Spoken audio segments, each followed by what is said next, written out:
This is working. Ha.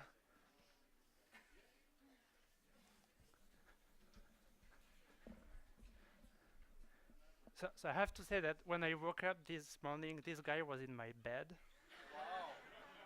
and he's been following us me every day, uh, because I sleep with the door open.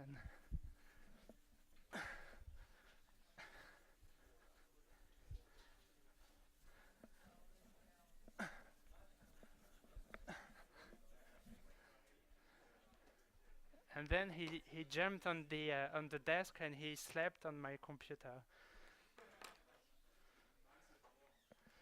Exactly. So he was looking at himself because I had put the camera. It's interesting.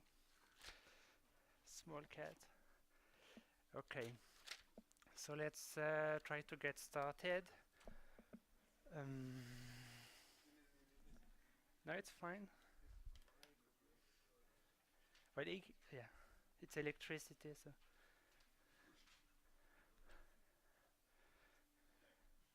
Well, I'll do it then. That's what I did this morning already. Allez.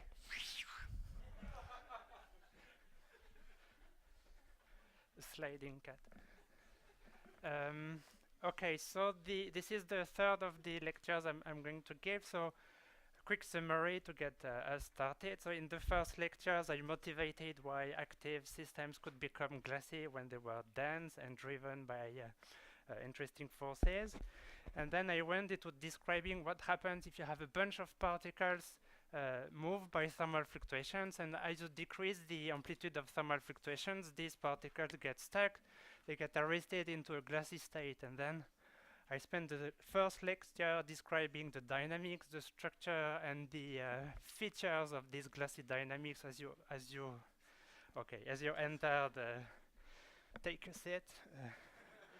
As you enter the glass state. So that was the glass transition in equilibrium systems driven by thermal fluctuations.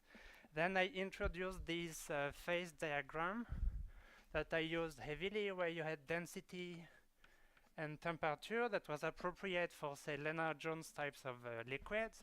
And then I've moved to my soft repulsive potential that I really like, and I'm going to use it again today, the WCA, Weeks-Chandler-Anderson potential, repulsive but no attraction.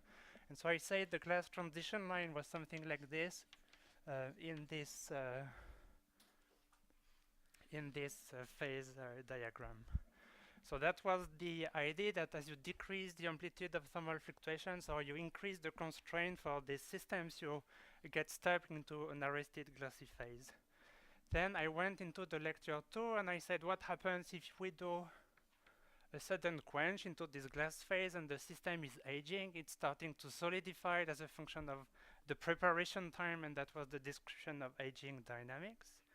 And I spent quite a bit of time thinking about what's happening when you have absolutely no thermal fluctuations to drive the dynamics. And I told you about, well, I could use the packing fraction here. I told you about this jamming transition that happens when you compress these soft repulsive particles beyond some density threshold.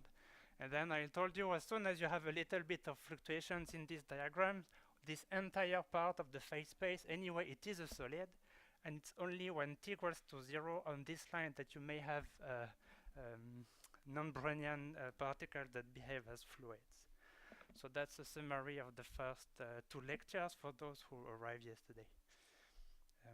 So today I'm going to go into driven systems, really, when you start injecting dynamics into these dense packings of liquids or particles or cells or tissues or whatever.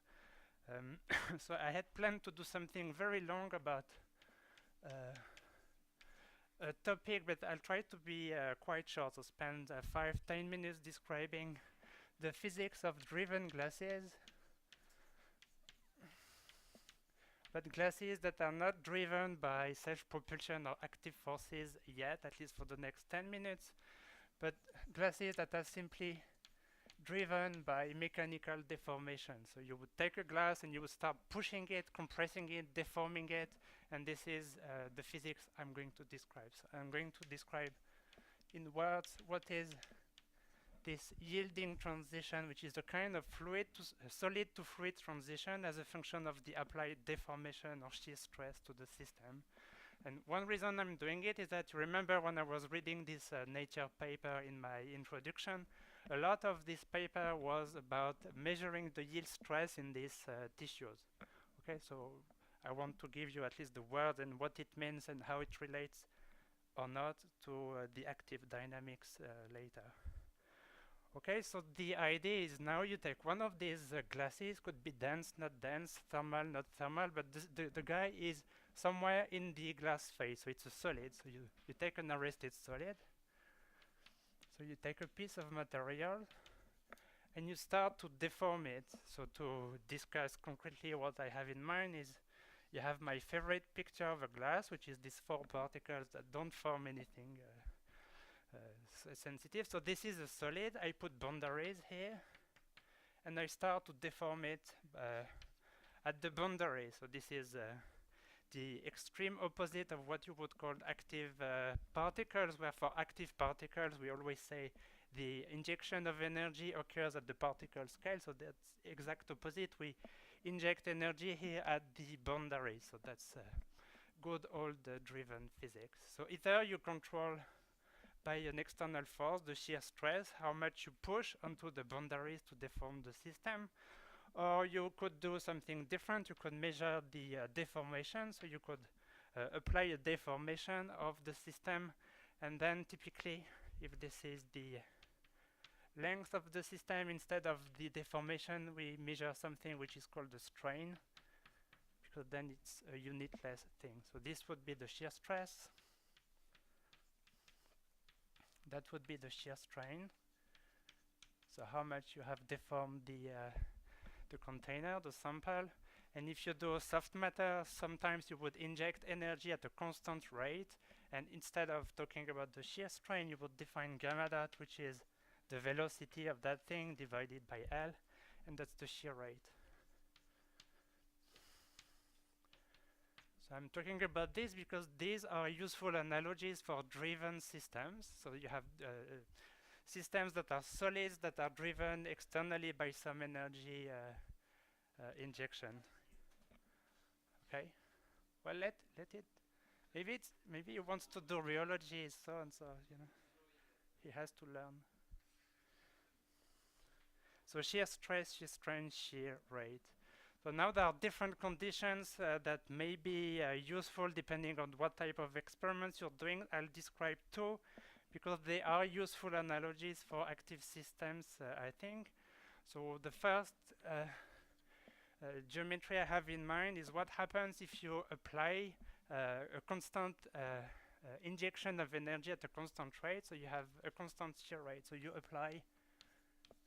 So you constantly deform your system at a constant speed. So you apply an external gamma dot which is positive.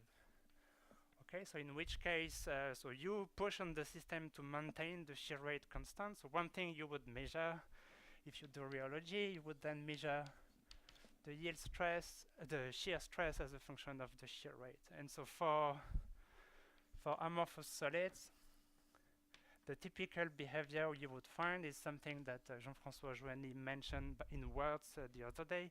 The typical result would be something like this. Okay, so you apply gamma dot at different gamma dots, then you look at the system, and this is the type of flow curve that you get. So you see immediately that there is a quantity that emerges, which is the yield stress that these guys were talking about in their paper. And this is a force threshold, if you wish. So it's a force below which the system cannot sustain any flow. So gamma dot is 0. So that's force threshold is called the yield stress. And so that's the quantity that these guys were using to characterize the mechanical properties of their tissue. Okay, so tons of experiments and measurements to describe and discuss in detail these flow curves. So just let me give you one equation that could be describing the functional form of that thing that's been heavily used in the literature of yield stress fluids, and at something like this where you introduce 2 fitting parameters, essentially this constant and this power law behavior, and that's called the Herschel Berkeley flow curve, and I don't know how to spell the H and the L in this thing, so I don't write it. Herschel Berkeley. Look it up on Google. Okay, so that means essentially that if you look at the quantity such as the viscosity in that system, so the viscosity is the ratio between the shear stress and the shear rate like this. In the limit of small gamma dot, it will be controlled by the ratio between the yield stress and gamma dot at small gamma dot. So it means that the viscosity that you're going to measure for your solid material, it's inversely proportional to how much energy you're putting into your system. So if you put lots of energy into your system, the viscosity will be low. And if you put not so many, you deform it very, very slowly, the viscosity would be very high. So it's an example, if you wish, of energy injection, which is directly controlling the viscosity. Okay, so that's the type of phenomenology that people working on active systems describe all the time. If we start making these guys active, we give food to those systems, then the system becomes more fluid. So in a sense, that's a phenomenon you would observe commonly in all of these glassy systems. So it's a useful analogy to have in mind. If you drive and inject energy into those glasses, then you make them more fluid. So that's the macroscopic rheology. So again, several times I described the phenomenology, then went into simulations or modelings. So are there studies of this behavior? There are tons of studies. So two types of approaches I mentioned before is this mean field theory for the glass transition. And in the context of aging behavior, I mentioned the trap model by Jean-Philippe Bouchot. So all these approaches, they have been extended to deal with mechanical responses. And in the context of rheology, that's a name you probably are familiar with. It's been called the soft glassy rheology model. So again, I won't describe it into any detail, but people working on soft materials and rheology and living systems, they know the SGR acronym for the soft glassy rheology. So I wanted to make that connection. So all these theories try to incorporate, predict the response of glasses that are driven with a constant rate of injection. And the outcome of this is as soon as you inject energy with a finite rate, the viscosity is finite. So it means that I mentioned several times relaxation times that were becoming too large and the system got arrested. Here you have no dynamic arrest. You have no transition at all. Okay, so it means if you measure some relaxation time into the system, well, the relaxation time is directly controlled by how fast you're putting energy into your system. So the relaxation time does not diverge, it's always finite, and the value of the relaxation time is directly controlled by how fast you're injecting the energy into the systems.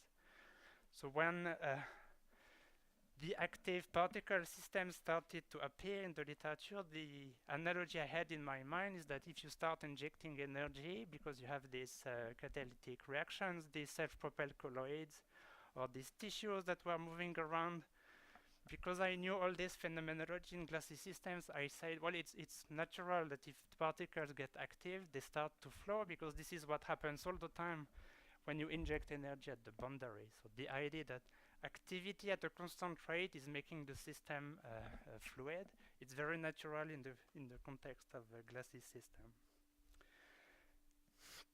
So the glass transition, in a sense, it's killed. So that's one of the first titles of these papers is you have no glass transition anymore, it's killed.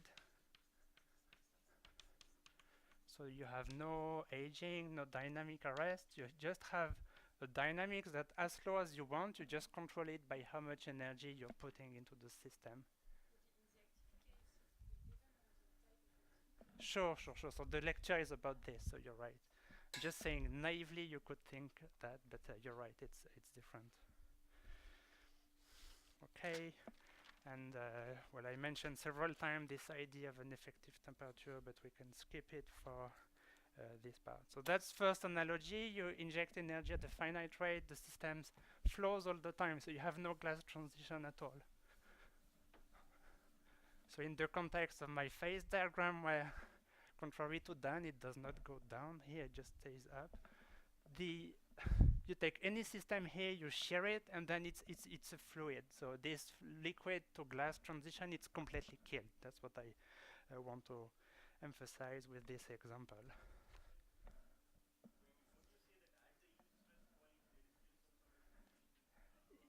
Yes, so that's thanks. That's a good transition for the next geometry.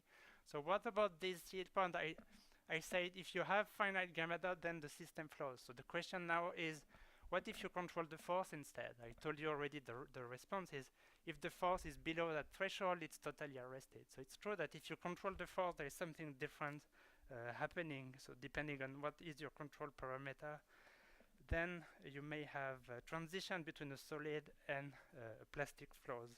I want to describe this, but I don't find it. Okay. So the second situation I want to describe in 1 second, because there is an example of this in the posters just outside. So what happens is, instead of having the finite gamma dots, so you deform at a constant speed, you deform very slowly your solid. So you take your solid and you deform slowly and you measure the force. So instead of a velocity, you have a finite displacement, but you do it very slowly in the limit of small gamma dot. So I want to address his questions at gamma dot equals to 0. How do you describe this for threshold? So you can, again, deform very slowly, measure the stress, and then you would plot the shear stress as a function of the strain, the deformation. And this is, again, typical curves that you would get for all of these amorphous solids, essentially. So I told you already, these guys are solid, so they respond almost elastically. So you have a linear relationship between stress and strain, force and deformation. But suddenly you would reach the yield stress, and well, something complicated may happen, but beyond that threshold, essentially you remain flat here. So the yield stress, it's again his question. So it means here you have almost elastic deformation. Okay, but here you have plastic flow. So you have tons of particle reorganizations into your system, provided the force goes above the threshold. So I'm sketchy here, not because my handwriting is bad, it's just it depends very much on what type of system, condition, preparation, geometry you're putting into it. And the details don't matter for today. So it's a transition between solid response to fluid response as you increase the amplitude of the deformation.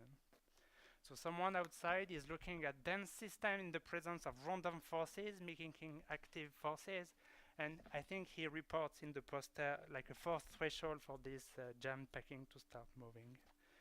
And that's what I want to mention. And one final thing is, if you look in this regime where particles are constantly reorganizing, people have studied this extensively in the field of amorphous systems, and in 2 words, this is what they see in, say, computer simulations or confocal microscopy experiments performed on colloidal glasses, for instance. And the way the system deforms plastically at large deformation here is by invoking the idea of, again, I'm giving you words, so shear transformation zones. That has become very popular in the field of amorphous systems, and STZ you may have heard or looked in papers looking at tissues or deformed soft materials. And the idea is, again, if you look at my favorite disordered particle arrangements, is that this zone corresponds to places where something happens locally and particles rearrange locally. So that's what people call a shear transformation zones, and that has been seen many times. But when the system starts deforming here, it's affecting the neighborhood of a very large length scales. So that's elasticity for you. Okay, so you have elasticity propagating everywhere, the consequences of these localized reorganization, and elasticity then may trigger another rearrangement somewhere. And so in one word, what people have discovered is that if you go very, very slowly, you have something like large-scale avalanches that happen just because you start deforming your system. You have all these organizations, they talk to each other, and you have, as a result of mechanical deformation of driving the system, you have a very collective large-scale motion happening in the system.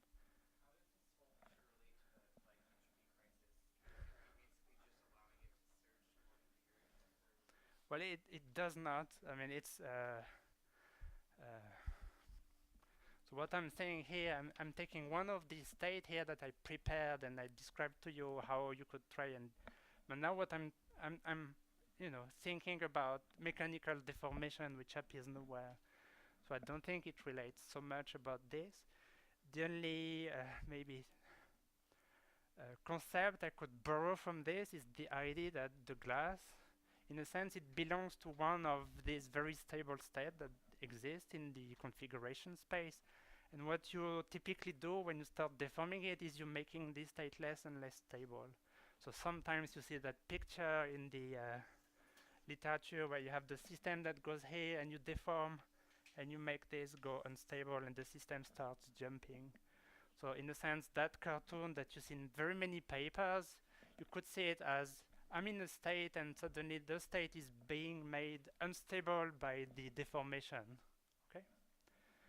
And that's at the root of how you describe that transition. So that's why I'm sketching it. Okay, so that's going out of a state in a sense by deforming and making the state unstable. Okay, so again, that's an example of how driving forces may induce large-scale correlated motion in these very dense systems. And I'm pretty sure that in tissues or people looking into the details of how these active dense systems are reorganizing, these concepts and ideas and avalanches will reappear or have been observed already, I don't know. In the context of tissues, if you look a little bit at the literature, these shear transformation zones, because in tissues people like to think into as the cells as being, I don't know, some kind of polygons. These events, they have a simpler names. They're called T1 events. Okay, so it's a change of the topology of cellular materials, and that's also very popular in forms. And forms was the analogy that the tissue people were using. But the idea is much more general than the forms and the cellular systems by themselves.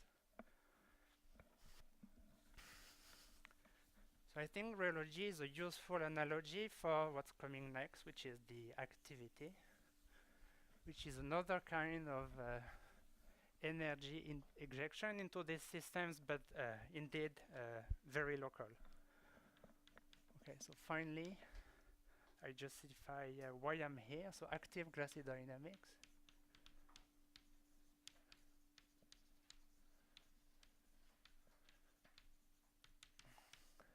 And tell you a little bit about the few things and analogies that I know are working or not working in simplified cases of you have dense systems, then you put some kind of activity into it, and then you see what's happening. It's becoming a fluid or not. Is there a transition or not?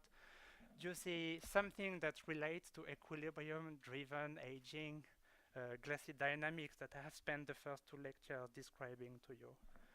So as was mentioned in the question, by the question, how you put activity into these systems is really your choice. I mean, there are 100 ways of putting activity, and these I think are being intensively studied.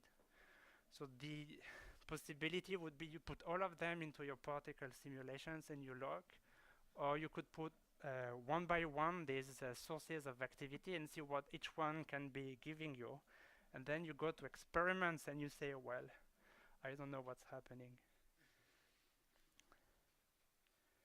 So sources of activity that people have looked at is, and I spend a lot of time on this, it's self-propulsion.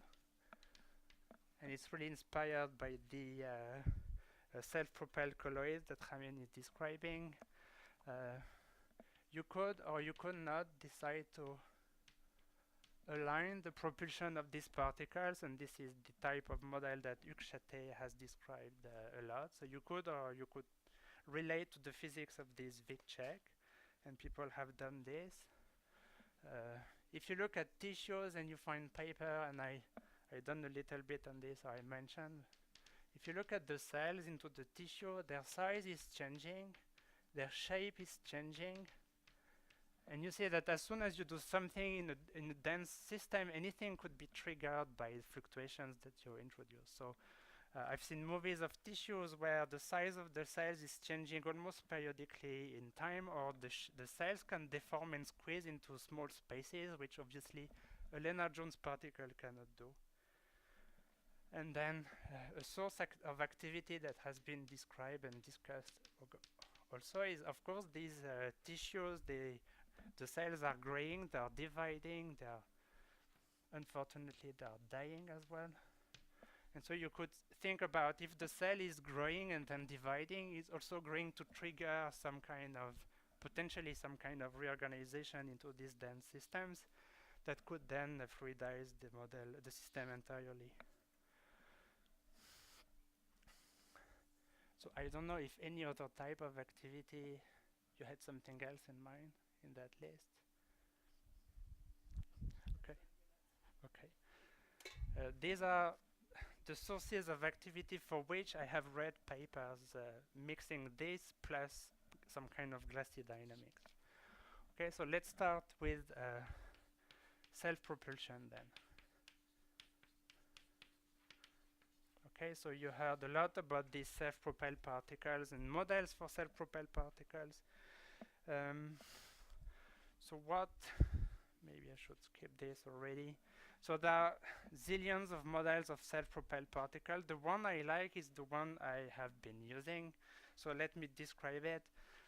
So I go directly to the Langevin, overdamped Langevin description. So remember I gave you explicit equations of motion for liquids, starting from Newton's equation, going to Langevin, then overdamped Langevin, then Monte Carlo even. And I mentioned it in words. There is a poster here doing self-propelled particles with Monte Carlo simulations, which I like very much. So go out and see it for yourself. So in continuous time, the model, which is analogous to the Monte Carlo self-propulsion that is being used on the poster, is something like this. So I used the notations that I had used for the overdamped Langevin. So you have just the viscous damping, then you have the interparticle interaction like this. And then what I had written for Langevin was some random force, and the random force had no correlation in time and an amplitude that was controlled by thermal fluctuations, as would be requested by for the bath to be at thermal equilibrium. So the simple modification that I like is you make this guy a bit more complex than just a delta correlation, and you make it like this, so just to have the notations right.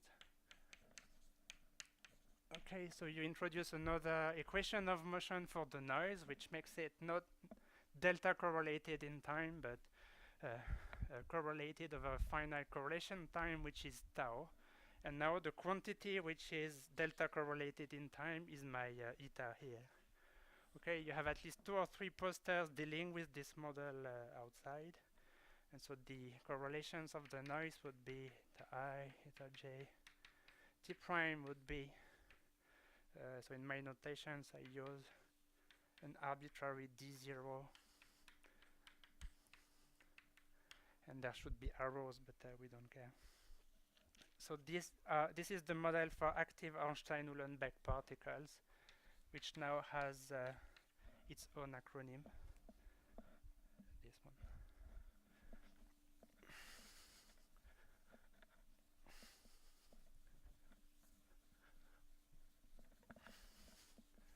Okay, so I'll go quick because you have 3 posters to learn everything about this model outside. So what do I want to mention? So the first thing I want to mention is if you integrate these second Langevin equation in time and then you take the squared, you can express the squared amplitude of the force. So this is an interesting quantity because that's the quantity that appears in the equation of motion for the position. So if you do the calculation in 1D, because they're all easy, you get that the square amplitude of that guy is the product of the D0, which is the amplitude of the eta noise, times the persistence time that I have introduced here. And if you look at the time correlation of this, so it's D0 tau exponential minus t divided by tau. So that's what I was saying, that instead of having delta correlation, you introduce a finite correlation time for the amplitude of the noise. Okay, so that system is almost equivalent to something which is called active Brownian particle system that, again, you probably have been fed up with in the first 2 weeks.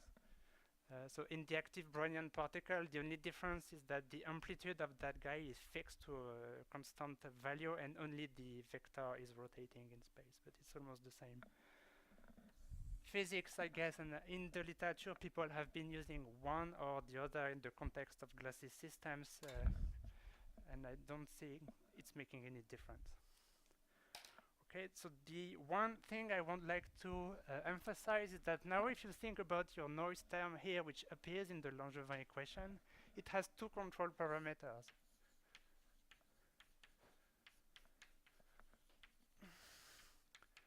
Okay, so it has a typical amplitude, so it means that the noise is going to complete against the interparticle interaction, the amplitude of that noise. But then it has a second parameter which does not exist in equilibrium, is how long the random force is persisting in time. Okay, so you have the D0 and the tau. For equilibrium systems, of course, is delta correlated in time, so the only quantity that you would consider is the amplitude of the noise, that's the thermal fluctuations. So it means as soon as you go active in this very simplistic formulation, the temperature you had for Langevin becomes 2 parameters that you have to change. So every phase diagram is now n+1 dimensional. Okay, so if you think about your Lennard-Jones or WCA, whatever continuous potential that I mentioned before, previously the phase diagram in equilibrium was density and temperature, so that was equilibrium. So when you go active, that would become rho, and then D0, and then tau. So the phase diagram for the glass transition of this active Lennard-Jones or whatever liquid you would like to understand is now becoming 3-dimensional, which is unfortunate. I mentioned that I really love the hard spheres, and I said this before Dan arrived. But when you go to hard sphere, the energy scale disappears and you are left with density only. So now if you go active, you have that the amplitude of the noise doesn't really matter, and the only thing that matters is then the persistence time. So that's why I really like self-propelled hard disk or hard spheres, is that, well, usually you study a 1-dimensional problem is the system becomes a glass as you compress it, and now the activity is introducing just 1 parameter, which is the persistence time. It's already a 2-dimensional phase diagram. But then this has, in a sense, the physics of crowding, the Glassy physics in it, and this has the physics of active self-propelled particles. So it seems to me that that's the minimal model where you can study the interplay competition between Glassy aspects and the activity. Okay. There exist several papers, and I think one of the authors is in the room, so let me be careful. So in some papers that are very interesting,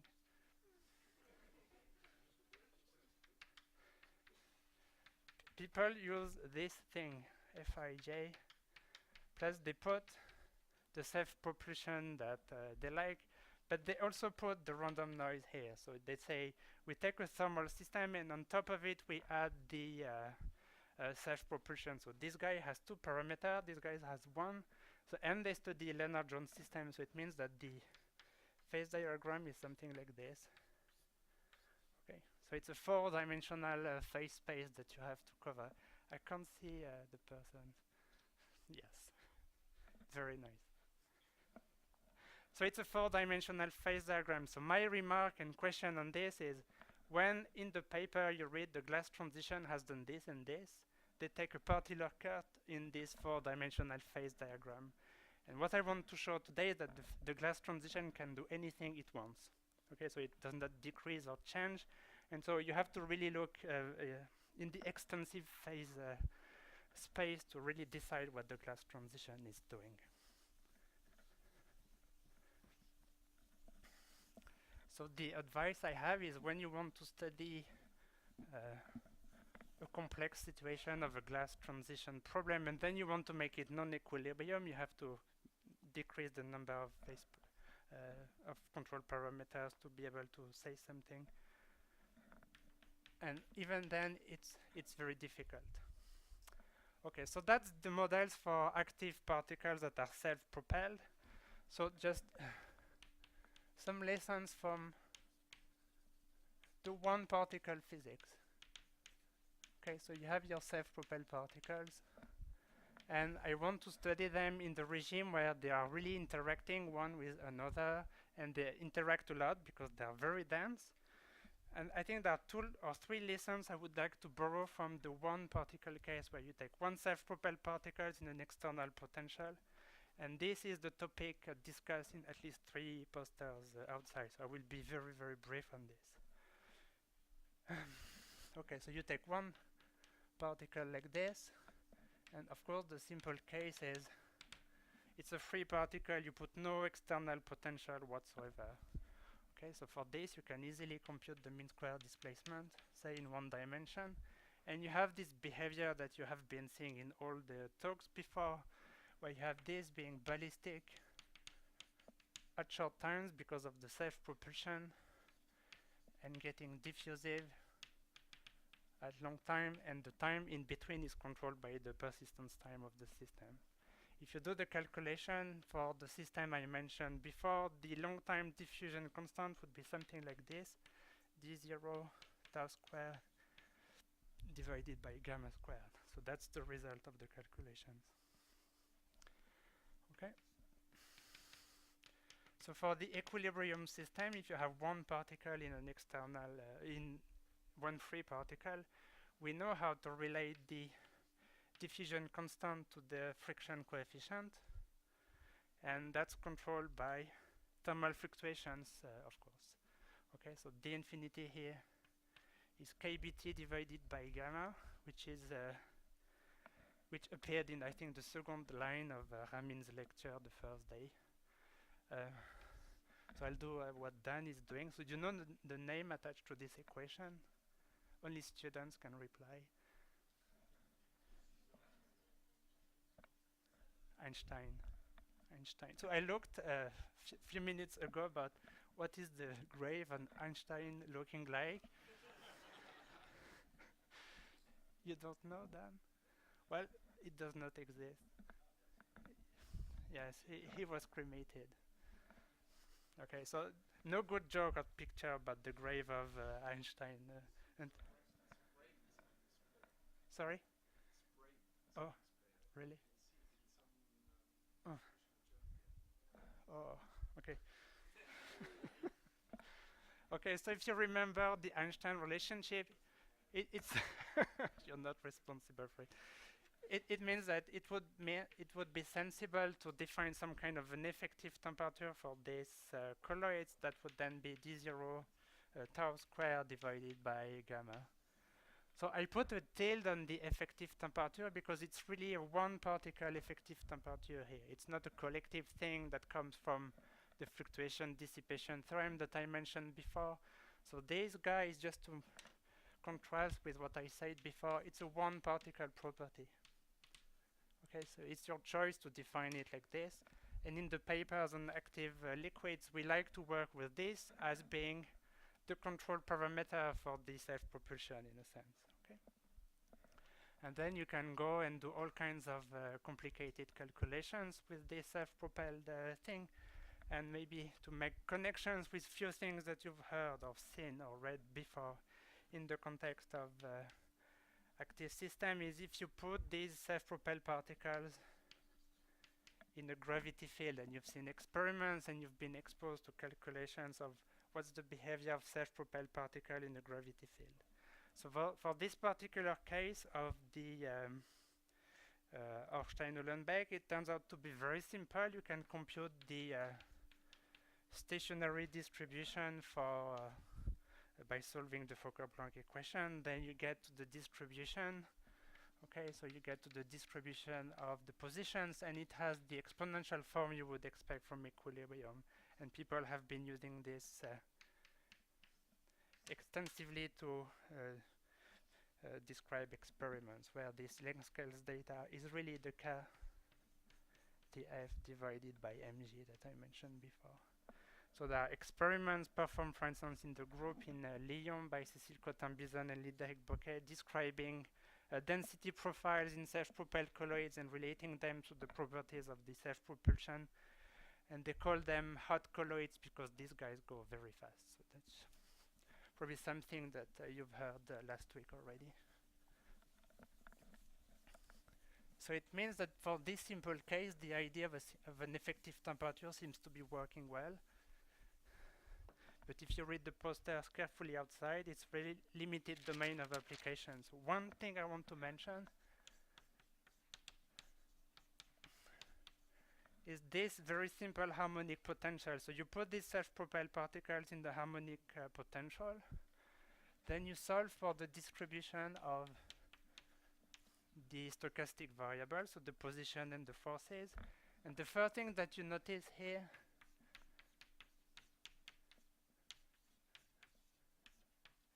is that it doesn't take the form of a product of a velocity times the position. So it means even at this one particle level for a harmonic potential, you have interesting correlations between position and speed.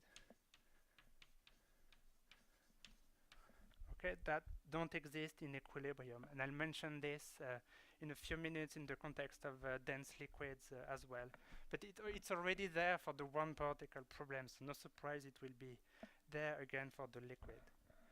So now you can integrate this guy over the force to get the distribution of position. It turns out to be a Gaussian, so I remove all the prefactors here. So it is a Gaussian. It has the right form, like this. But if you look at A and you compute it, it takes the following form. So it's looking like the effective temperature I have introduced, but it's not equal to it. Okay. So it becomes equal to the effective temperature you would expect from the Boltzmann distribution, only in the limit where this is small. So small means that this guy is much smaller than this one. So it means the effective Boltzmann description would work in the case where k is going to 0, so you go back to the free particle, or tau going to 0, where you go back to equilibrium. But apart from this, for the general case, it's not right. So it means that already there, for this very simple example, an effective description with an effective Boltzmann distribution, it's already dead. Okay? And you can go on and compute time correlation function, response function, and Lorenzo here has published papers on this. And again, if you try to define an effective temperature from this, it's not really useful either. Okay. So I'm spending 5 minutes on this because repeatedly during the lectures I say, oh, you can define an effective temperature, and it works fine. It's interesting. You look at the FDT fluctuation. And many times I said, it's because you have this separation of timescales in Glassy systems. So I wanted at least to give you one example where if you do all of this for typical generic non-equilibrium system, this is not useful. Okay, so I wanted to at least be clear on this point. And I think this is what Jorge has emphasized a lot. Out of equilibrium, anything can happen. And sometimes you have miracle where some simplifications occur, but not often.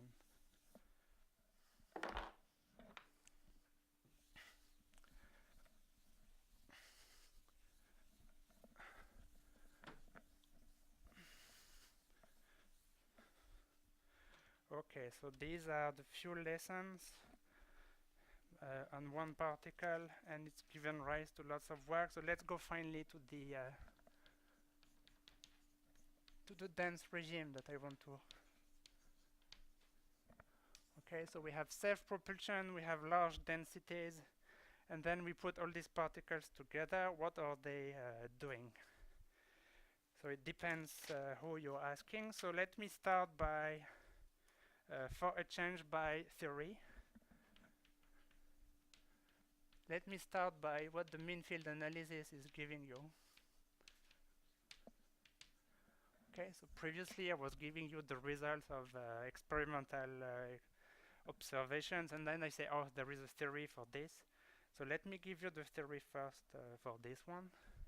So it means you take a glass and you make eventually possibly your mean field approximations, and you make some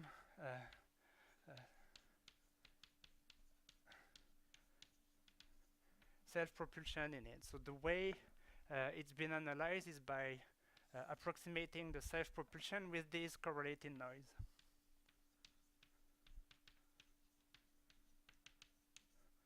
And I make this time correlated noise. So you take your favorite mean field model of a glass and you add onto it this time correlated noise of the kind I have described for the self-propelled particles.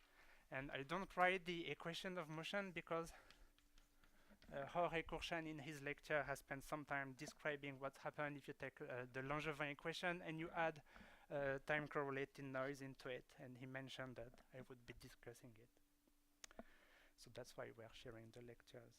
Okay, so you make your usual glass and then you make it out of equilibrium by driving it with time correlated random forces. And this is the analysis that has been done. So what's the expectation? I told you about my expectations because I know that if I take a glass and I inject energy a la gamma dot with a finite injection rate, I kill the glass transition completely.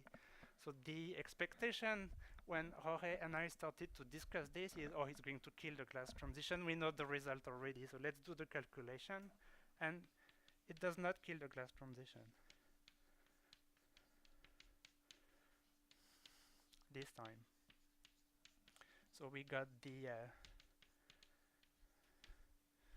expectation totally wrong. So what it does instead, it preserves the glass transition, and so the result of the calculations that you do in mean field are like this. So let me sketch them. So this is your activities, and we try different ways of making the system non-equilibrium. So in the absence of activity, these mean field models, they have a glass transition between the fluid and an arrested state. And what we discovered in this calculation, that at least in the mean field limit, depending on how you put your activity, so that different types of activity, and we tried very many with many different persistence times and everything, but all the time you have always a fluid here, and you go into the glass phase, even when the activity is turned on. So it means the glass transition that you had in equilibrium, it's shifted, it's modified, it occurs at a different place in the parameter space, but it always occurs. So it means that for one choice of an activity, and we have been able to make it higher and lower than the temperature. So it means you can drive the glass transition anywhere depending on how you put your system out of equilibrium in this calculation. And if we look at the dynamics approaching one of these lines, what we find is the usual phenomenology. So if you have your log of time and your favorite time correlation functions and you approach this glass transition, you find caging, this plateau grows, and suddenly you go into the glassy phase. So to our surprise, in a sense, going out of equilibrium with a finite persistence time, it's not changing anything. It's making the system non-equilibrium, but you find the very same phenomenology, glassy dynamics, two-step decay, caging, stretch exponential, whatever. The entire first lecture applies to these things. So we called this a non-equilibrium glass transition.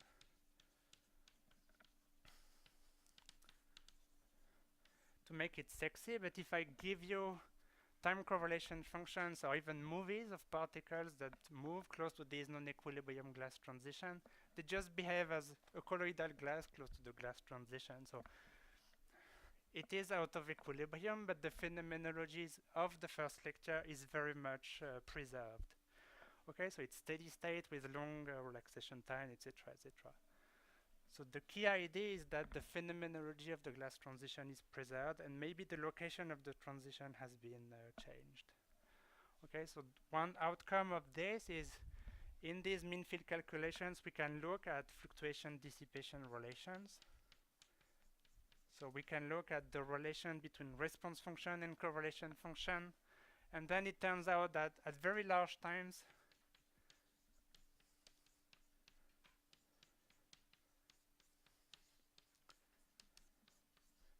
the miracle happens. An effective temperature emerges at long time for this slow dynamics, as it does for the aging dynamics and the shear dynamics.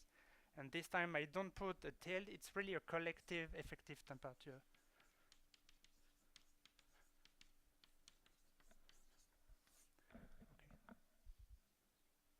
Okay. Yes?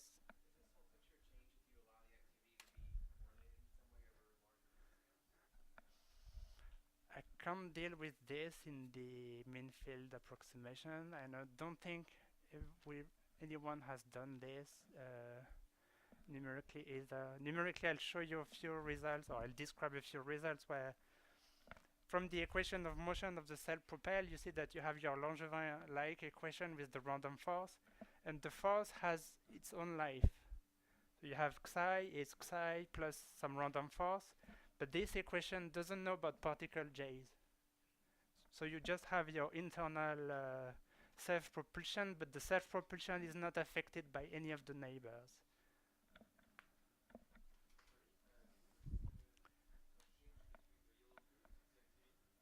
Yeah, I realized during it that I was very confusing.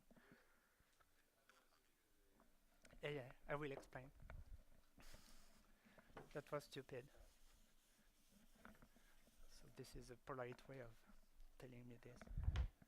So let's assume I choose a specific time to perturb my Langevin equation in this. So I say I add this random force and I choose an amplitude and a typical correlation time.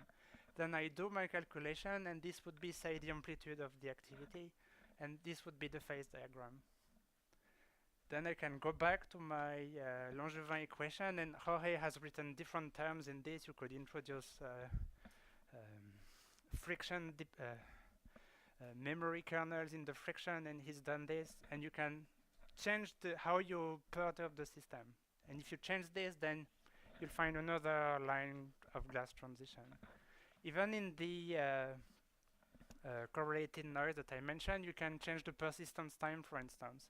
So if you take two different persistence times, then you'll get two different lines. So the details of how you inject energy are changing the precise shape of the phase diagram, but the topology of the phase diagram is the same. So the different colors means different ways of introducing activity in this Langevin equation. Thanks.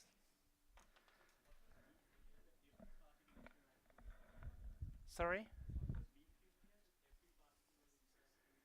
So that's one way of thinking it, yes. The other way it would be, now I said there is another route to do this calculation these days is you take a liquid with finite range interactions, but you send the dimension of space to infinity.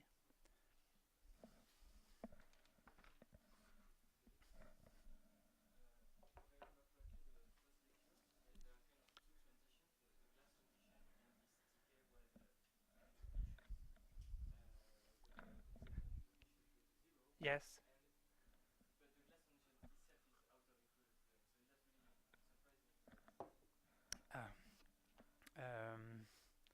So it's a good question. I've hidden lots of things in the first lecture. So one of the things is these two ideas that you can look at the dynamics, and I've said we can do the mean field dynamics. And I had another part of the blackboard where I say we can do these complicated replica calculations to measure the entropy crisis, difference Parisi type of calculation. And as you rightly pointed out, I didn't make that connection. And so, first simple answer, this is done with the dynamics purely. This is not done with the static. So your question is, what do you know about the static calculations in the presence of self-propulsion? And the answer is, the reason I'm not describing is I don't know anything. Okay? But I mentioned also something about how you could think about measuring configurational entropies or proxies for the configurational entropy for these non-equilibrium active systems. And that's a question I'd like to address, and people in the audience are very much interested into that question as well. So one could rephrase your question is, as you approach a non-equilibrium glass transition, is there an analog of an entropy crisis? And nobody knows, but it's a good question.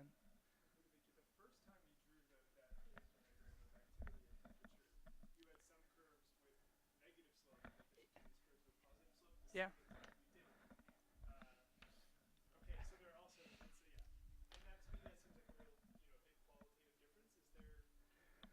From the main field, it's so schematic the way we introduce these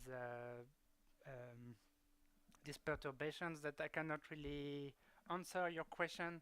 I'll give you examples from simulations where it can go both ways for reasons that are a bit physical, and I'll try to give you examples based on intuition.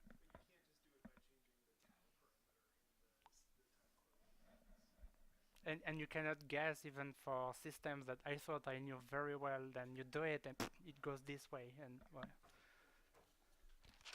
So that's the result of mean field, effective temperature, and existence of the glass transition that I would then call non-equilibrium glass transition. So it means to me that if you take a non-equilibrium systems and people tell you, well, we observed the slow dynamics, a cage in the mean square displacements, and all these phenomenology of glassy colloidal glasses, if eventually that system arrests because something happens, like the bacteria go dead, I would not certainly call this a jamming transition, but it's much closer to a colloidal glass transition. And Eric kindly reminded me that he has a paper on living systems undergoing a fluid to solid transition. So you were not there the first day, but I was reading from a paper in Nature last week calling this a jamming transition, and I made a few jokes about it. So I was scared when you told me this at breakfast. I looked at your paper, and it's all fluid to glass transition, so congratulations. I think it's a very nice paper. I have cited it several times, so it's just the details and how you worded it. I did not remember, but it's perfect, I think.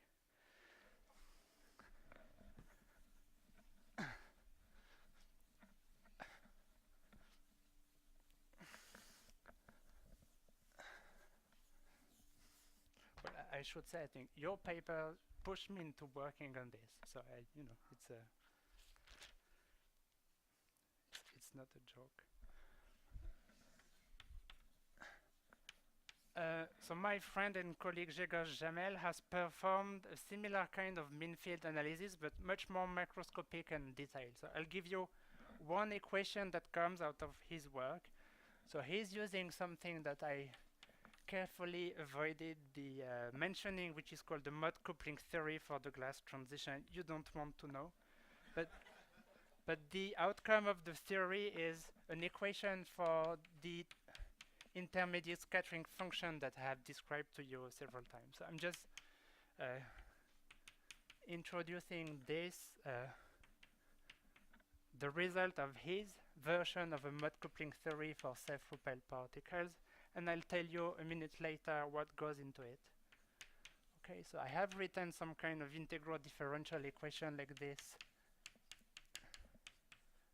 already once in lecture 2, I think. And here you have some complicated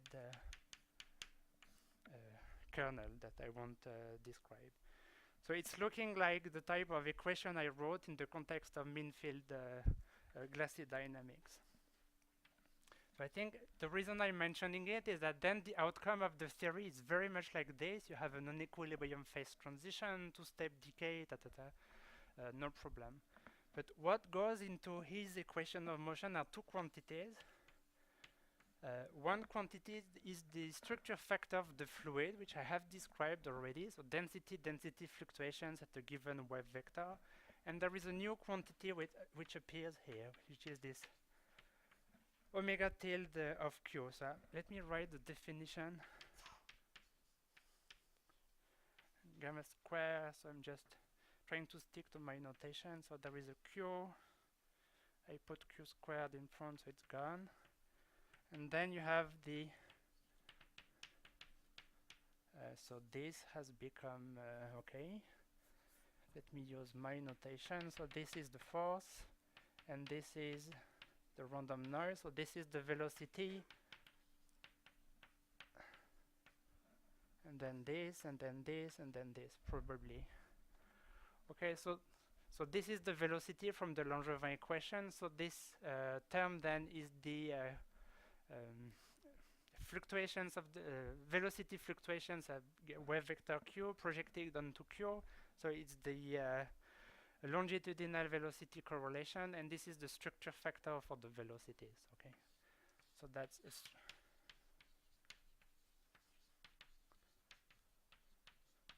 for longitudinal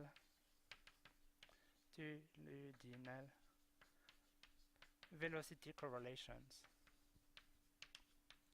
Okay, so from the theory of Gauge, what you need to solve the dynamics, you need to input the structure of the fluid, you need to input this quantity, which in the context of equilibrium system, it's a pure constant, so it's a number, and now it's another structure factor.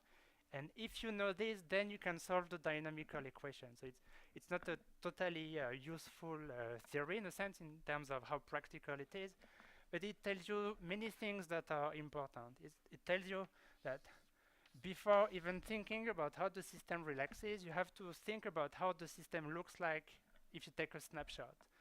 And I told you a lot about the structure of this amorphous system, so you know about the structure factor, and this quantity has no equilibrium analog. So what comes out naturally from this is that even in the simple liquid, when you make it self-propelled, you have interesting velocity correlations that develop into the fluid. And so it's not yet a glassy feature, it's already a feature of the liquid. Okay, so you go into the liquid, and in a sense, these guys are just features of the active liquid. So in the 70s, people were very excited about predicting this for equilibrium simple liquids. There is no theory yet to predict this quantity for active liquids out of equilibrium, or they exist, but they don't work so well yet. And on top of predicting the structure, they should, in principle, also predict the shape of these velocity correlations. And what's striking to me is that I've seen simulations and I've looked carefully at measurements of this into these dense liquids even before entering the glassy regime. And from looking at velocity correlations in Q space or real space, you already have large-scale motion developing. So in these active fluids, if you just take a snapshot of the velocity correlations, you have interesting correlated motion or collective motion, because I've been sticking to these words. Okay, just by looking at velocity correlation functions.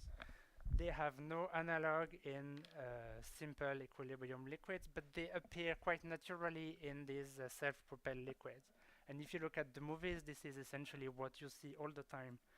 So it seems to me that one key to enter the field of what are the collective motions that you see in dense active systems, what should think about liquids, so not one particle, not super dense glassy jammed systems, but just simple liquids.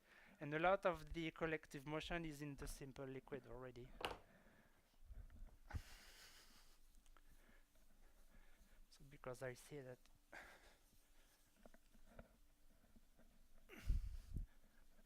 time is going fast, so probably I should tell you a little bit about collective motion now. So it means that you have your high temperature liquid, which is still decaying very rapidly. It's not yet glassy, slow, interesting in my sense. And it already has this very large correlation length for collective motion into it. So the outcome of measurements of these correlation lengths, let me give it to you. So let's see. 1 over temperature, for instance. Okay, so several times I showed you when you go at low temperature, the relaxation time explodes, and I said in Glassy system, dynamic heterogeneities appear, and they are good candidates for collective motion in dense systems. So now we have 2 candidates for why particles in dense tissues, say, are moving in a correlated way. We have dynamic heterogeneity,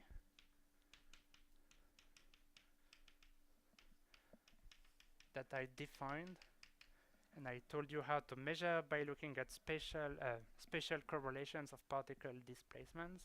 And now you have this, I don't know how to call them, these velocity correlations. Okay, so if you take a simulation of a liquid and you enter the glassy region, these things are additive. So the dynamic heterogeneity of the glassy system comes on top of the velocity correlation. So this is the outcome of computer simulations. You measure how correlated are the dynamics. And if you start from the equilibrium system, you have something that goes like this. So remember that I mentioned this name xi4 for the length of this dynamic heterogeneity. So this is what the equilibrium system is doing. You enter the glassy region and you have a modest growth of this dynamic correlation length. If you do it for the active liquid, the length is already very large in the liquid even before becoming glassy. So you have this super large scale correlated motion. And if you enter the glassy regime and go towards the non-equilibrium glass transition, the dynamic heterogeneity goes on top of this. Okay, so this is the non-equilibrium guy. So sure, dense systems, in that sense, they do have these interesting spatial correlations in the dynamics. And I think they have 2 causes. One is this velocity correlation. The other one is the dynamic heterogeneity due to crowding. I don't know which one is bigger. So the sketch is really how big is this as compared to this. And then this should be measured more carefully.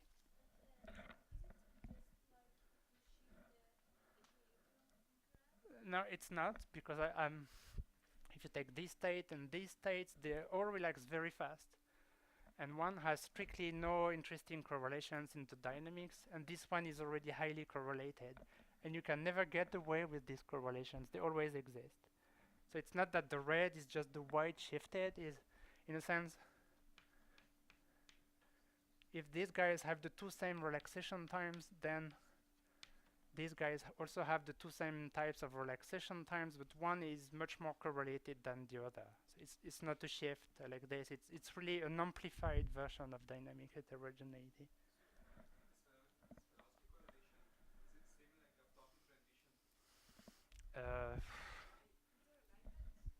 No. So yeah, okay. So one answer to this is no.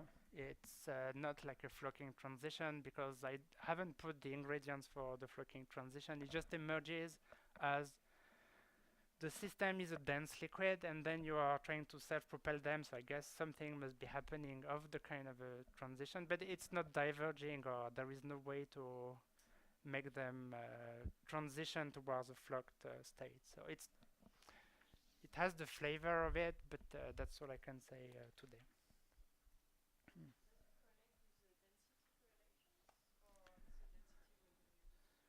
Well, I've shown, or at least I've described in words, the density, the structure factor of a dense liquid. If you look at length scales attached to density fluctuations, in this plot they would be like this for the equilibrium system, and like this for the non-equilibrium one. So the structure at the level of density fluctuations, it remains as boring as for the equilibrium system. Even if you go a non-equilibrium. So this velocity length scale, it's not in the structure in terms of density positions. Well, that's the one you gave, like these particles are self-propelled. So it means physical, I don't know, but I mentioned this a distribution of positions and velocity being in equilibrium just a product. It means this is not true out of equilibrium. That wasn't true for the one particle system. That means that depending on where you are and how dense is the system, then the velocities have to adjust, and the velocities know something about the positions. That's all I can say.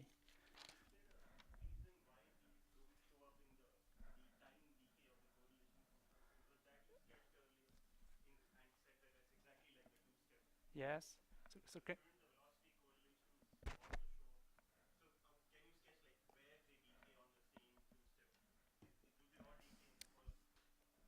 I should have been clearer on this. There is no time hidden in this. You just take a snapshot of the velocities and you look at the structure factor of this snapshot. So it's not a time. It's not the velocity of one guy at time t and the velocity of the same guy at time 0. It's a structure factor. It's vi, vj at the same time. It's an equal time correlation function. I haven't said anything about how velocities fluctuate in time. Okay, so I'll try to finish this page at least. So that's the idea that there are these interesting correlations due to activity. So it's a pure non-equilibrium effect, which I like very much. And maybe let me finish with how much is the glass transition shifted for different types of model. So I start with my favorite one, which is the hard sphere system. So remember that the control parameters then are the persistence time of the system and the density. And I sketch the measurements of the density. And that's, say, the relaxation time of the log of the relaxation time for hard spheres. So I think I drew this sketch already. So as you compress the system, there is a density,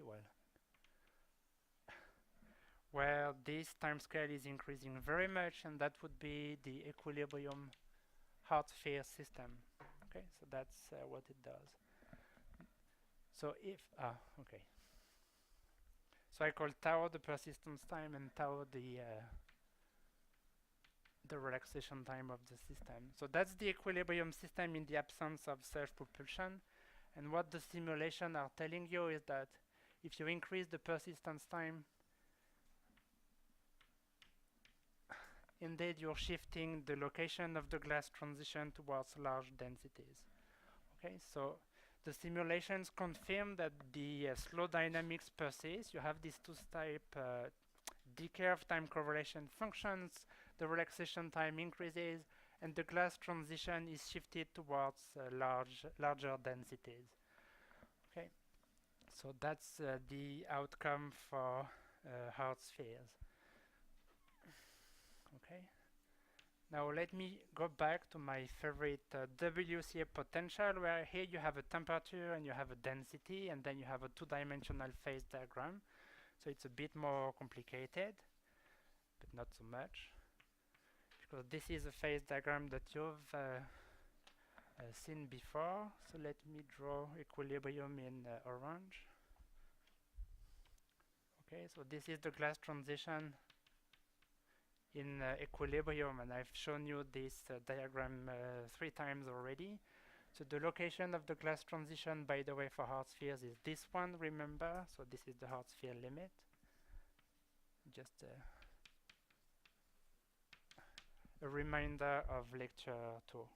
So now what happens if you take your WCA potential and you make it self-propelled? So you increase the degree of non-equilibrium. So we know the answer for hard spheres. So we know that the glass transition is shifted towards larger densities. But if you look at it over the entire phase diagram, this is what's happening. Okay, so this is Tg for given to 1, say. And then you increase the persistence time even more, and this is what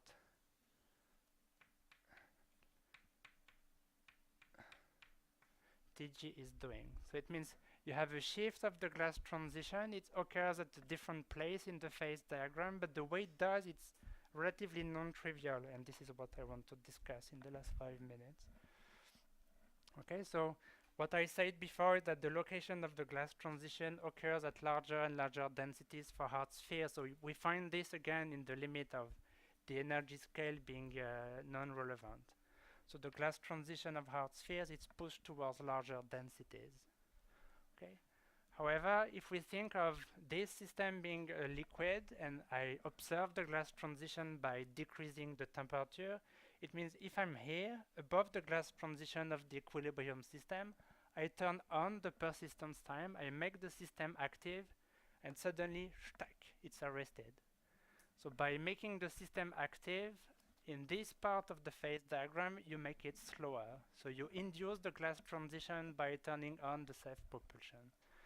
So I haven't changed anything into the model or interactions or dissipations as I had done for the mean field analysis. But you see that the glass transition can go anywhere. It can be promoted by the activity or it can be killed by the activity.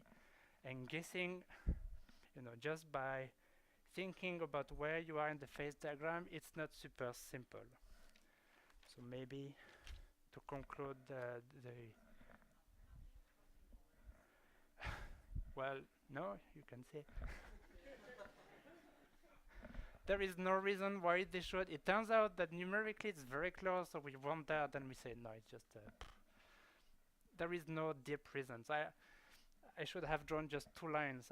That's the idea, that if you're here and you're colloidal glass, you turn on the self-propulsion, you melt the system. And if you're here, a simple system, and you turn on the self-propulsion, you get completely arrested instead. So the movies are really striking because it's the same thing. The self-persistence increases by the persistence time increases by almost nothing, and the system changes behavior totally. Yes.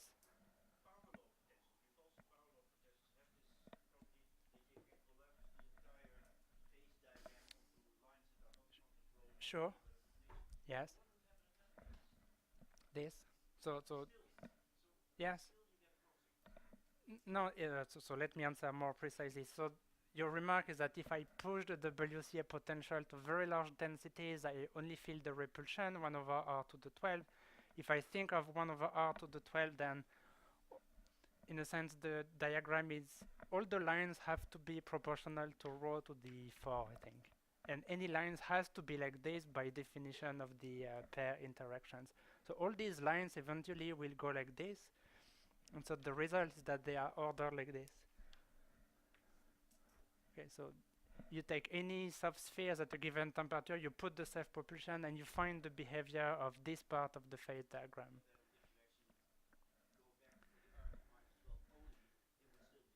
Yeah, so this one, the R to the 12 has no such non-trivial dynamics because it's always the same system at any density. Yes, you're right. So that's why I like the WCA beta, because then you can interpolate to different physics there. So maybe some one line of physical intuition of why this is going all over the place, and I don't have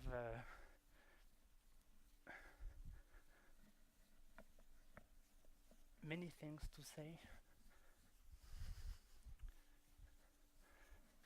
So what I told you earlier is that from the mean field perspective, if you want to understand the glass transition, you have to first think about these 2 quantities and then think about the dynamics.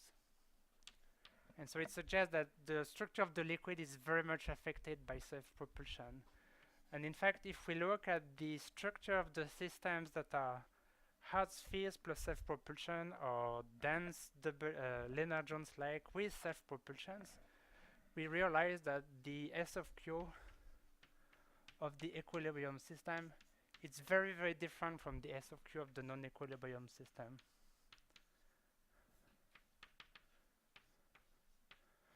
Okay, so it means when I turn on the self-propulsion, the 2-point density fluctuations are very, very much becoming non-equilibrium. So you have a system here that looks like a dense liquid, but it's a very different dense liquid from this one. And maybe in words before concluding is, if you look at the details of the structure of the self-propelled hard disk, and that's something you've heard several times before, these self-propelled repulsive particles, they really behave as attracting themselves. So they behave in a sense as sticky hard spheres now because of the self-propulsion that then goes into the motility-induced phase separation that you have heard of in the context of glassy dynamics, this stickiness is changing the glass transition in a way that's well known from colloidal physics. Sticky spheres have a glass transitions that's delayed as compared to pure hard spheres. So that's one way to understand this thing. For the Lennard-Jones, it's a bit more complicated because you don't have the stickiness, obviously. So what we see is happening is you have this repulsion that Dan was asking me about. So you have this 1 over r to the 12 repulsion of the particles. And what we seem to be observing numerically is when you put the self-propulsion, it's as if the repulsion was becoming steeper. And so when we look at the, say, pair correlation function of this system, so you have your first peak of the pair correlation function like this for the Lennard-Jones. When we turn on the self-propulsion, it's becoming way steeper like this. And so it's as if the quite soft Lennard-Jones potential was becoming steeper and steeper, and the peak is shifting, so it's as if the particles are becoming larger and larger. So we have no explanation, it's just pure observation. If the particles get larger and larger, they are more crowded, and that is promoting the glass transition upwards like this. I think I have to stop in 5 minutes. Okay. So I'll do one small chapter.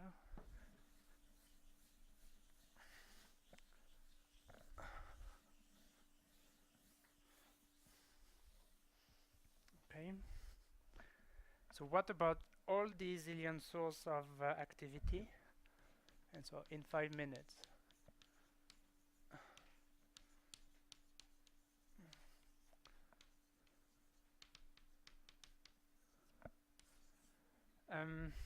So there is one ingredient that someone asked a question about. This is this famous alignment that you've heard about in many talks, these flocking transitions. And people trying to do simulations and model for dense tissues, very often they put these aligning interactions into their description. So I haven't looked carefully at studies of the glassy dynamics in the presence of self-propulsion and alignment, because I've spent a lot of time myself just thinking about self-propulsion. The models exist, they have been published together with experimental observations in dense tissues. In terms of what is the aligning interaction changing to the picture that's already quite complex that I have described before, I don't know. And nobody has done this careful study. I think the models are there, and the people probably going to do it are probably in this room.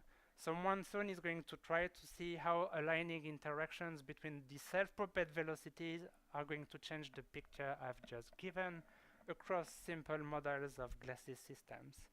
I think it hasn't been done yet. Other sources of activity, I mentioned deformability of the soft objects. So if you think of cells, this guy could deform a little bit, deformability. So there are just very few studies, I think, of this, and one such study is making the analogy that I made before, that if the particles are really changing shape or sizes, they may trigger these shear transformation zones, rearrangements in the system. So in a sense, here the right analogy is not with the non-equilibrium glass transition. If you have only deformability as an ingredient, it's really looking like an active version of the yielding transition.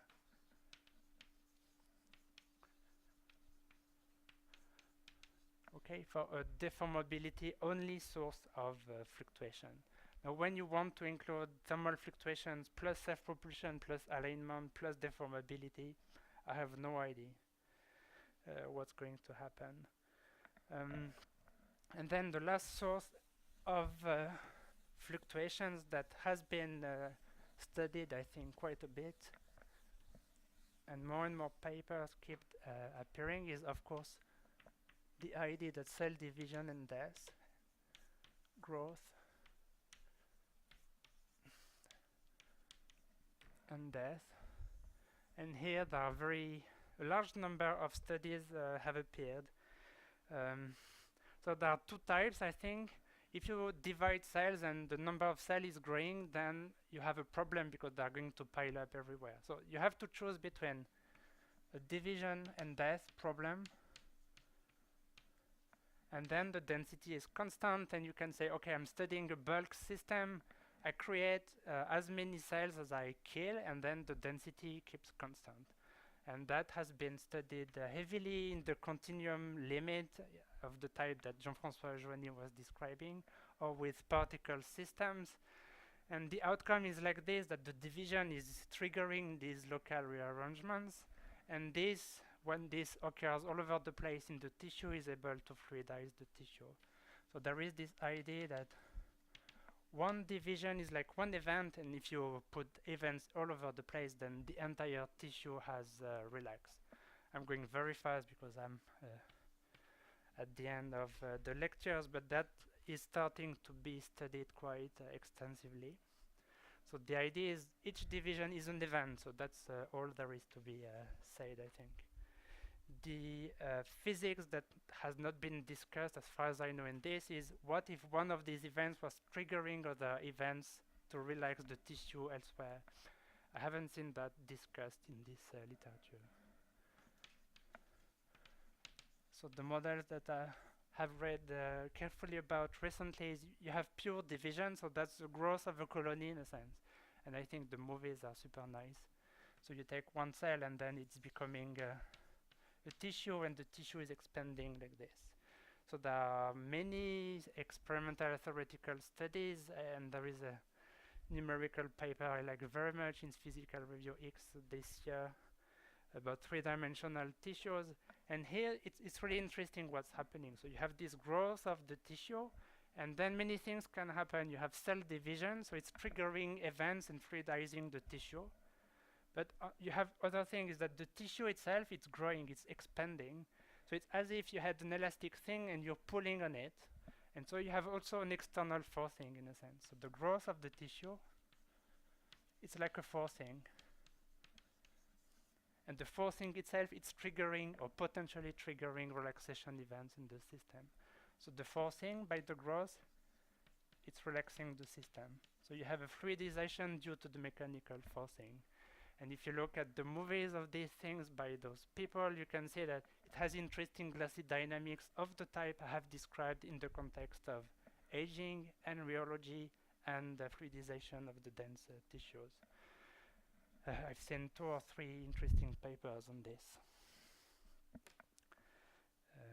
I think there are at least 2 or 3 people in the room who want to try to do modeling of these tissues when you have cell division and growth, and try to combine the ideas I mentioned about glassy models and theories to include cell division and death. So I think you'll hear more about this in the next few months if you follow the literature. I had other things, but I think I need to stop here, and I thank you.